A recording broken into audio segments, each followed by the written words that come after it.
बारिश आई तो फिर याद आया अंता का वो पिकनिक स्पॉट। कभी हजारों लोगों से गुलजार रहने वाली जगह अब फिर लौट रही रौनक। नमस्कार दर्शकों, मैं हूँ पूजा मीना और आप देख रहे हैं हमारी खास रिपोर्ट। राजस्थान के बारां जिले के अंता क्षेत्र में बारिश का मौसम शुरू होते ही एक बार फिर पुराने पिकनिक स्पॉट की रौनक लौटने की उम्मीद जगी है। राष्ट्रीय राजमार्ग से कुछ ही दूरी पर चंबल की दाई नहर पर बनी परवन पुलिया के नीचे का क्षेत्र कभी कोटा, बारम, बूंदी और झालावाड़ सहित आसपास के जिलों से आने वाले लोगों के लिए प्रमुख पिकनिक स्थल हुआ करता था।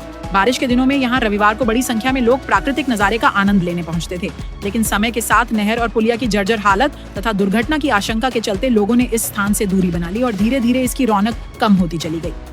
बताया जाता है कि 2 राज्यों को सिंचाई सुविधा से जोड़ने वाली इस नहर परियोजना के निर्माण के बाद यह स्थान लोगों के बीच लोकप्रिय हुआ और पूर्व मुख्यमंत्री भैरों सिंह शेखावत के कार्यकाल में सुविधाओं के विस्तार के बाद आमजन की आवाजाही और बढ़ गई थी। अब लंबे समय बाद इस क्षेत्र में फिर से बदलाव नजर आ रहा है। ऊर्जा मंत्री हीरालाल नागर की पहल के बाद नहर, पुलिया और दोनों ओर की साइडों की मरम्मत एवं सुधार का कार्य कराया गया है, जिससे क्षेत्र की स्थिति पहले की तुलना में बेहतर हुई है। हालांकि बारिश के मौसम को देखते हुए कुछ कार्य अभी बाकी हो सकते हैं, जिसकी आगे की रूपरेखा चंबल नहर विभाग के अधिकारियों के अधीन है। व्यवस्थाओं में सुधार के बाद किसानों के साथ साथ पर्यटकों को भी इसका फायदा मिलने की उम्मीद है और माना जा रहा है कि आने वाले दिनों में बारिश के बीच इस पुराने पिकनिक स्थल पर एक बार फिर लोगों की भीड़ उमड़ सकती है। कैमरामैन के साथ अंता से report, Rajasthan state head Neelabh Dinkar, ETV 9 देश की दस्तक। अंता के पास में परवन नदी पे बनी परवन रेस्ट हाउस है, वहाँ पर्यटक आते थे। थोड़ा सा मामला बताया आप।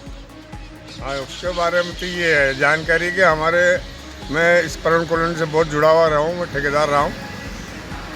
सूद साहब के टाइम पे बहुत ही डेवलप हुआ था कॉलोनी पे काम, और पार्टियाँ भी खूब होती थी, पर्यटक बहुत बाहर से आया करते थे और अच्छा रिस्पॉन्स रहता था। शनिवार और इतवार को दिन स्टाफ भी बहुत बढ़िया रहता था। बीच में पर्यटक आना बंद हो गए थे, अब कुछ काम हुआ है, अब आप उस मामले में बताएं। हाँ, बीच में क्या है, अफसर ऐसे कोई वो नहीं रहे, जिससे क्या है कॉलोनी की दृश्य है थोड़ी खराब हो गई थी।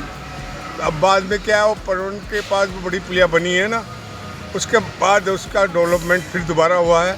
कुछ लोकल आदमियों ने भी उसका सहयोग किया है और डिपार्टमेंटली भी है। बाकी अब बहुत अच्छा है। ठीक है सर, ठीक है।